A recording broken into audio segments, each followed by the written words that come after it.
గారిని, కళ్యాణి గారిని అసెంబ్లీలో చూడాలని నా కళ్ళు 1000 కళ్ళతో ఎదురు చూశాను సార్. నా కోరిక నెరవేరింది. చాలా సంతోషంగా ఉన్నాను.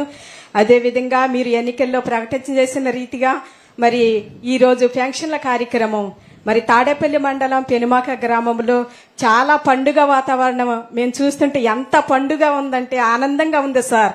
మీరు పెంచినటువంటి పెన్షన్లు గత ప్రభుత్వము మరి మీరు మా బాబు సాధారణ బాబు మరి ఆ పిల్లోడికి సరిగ్గా మైండ్ ఉండదు బాబు.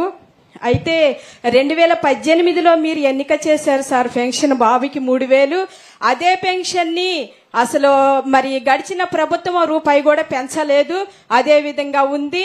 అయితే ఇప్పుడు మీరు వచ్చి దానిని 6000 చేశారు. దాన్ని మాకెంతో సంతోషంగా ఉంది సార్. అదే విధంగా మరి గడిచిన ఏప్రిల్ మరి మే జూన్ నెలలో మరి వితంతులకు మరి వీళ్ళకి వృద్ధులకు మీరు ఇచ్చేటువంటి పెన్షన్ 4000 ప్లస్ నెలకొక 1000 చొప్పున 3000 7,000 రూపాయలు ఇస్తున్నారు. చాలా సంతోషం సార్.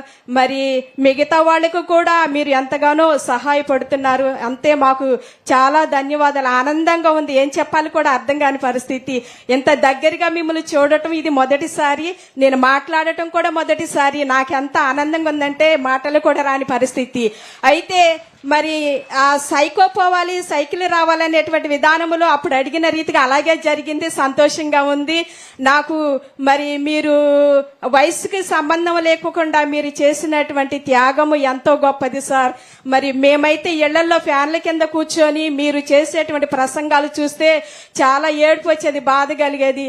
అదొకటను సార్. నాకు మరి జగను సిద్ధం సభలో చెప్పాడు ఏమనంటే మళ్ళా మన ప్రభుత్వమే వస్తుంది, మళ్ళా మనమే మళ్ళీ గెలుస్తాము, మనకే ఇదంతా. అయితే ఇక్కడ రాజధాని ఉండదు, విశాఖపట్నం మారుతుంది అన్నప్పుడు నేను రోజంతా ఏడ్చాను సార్.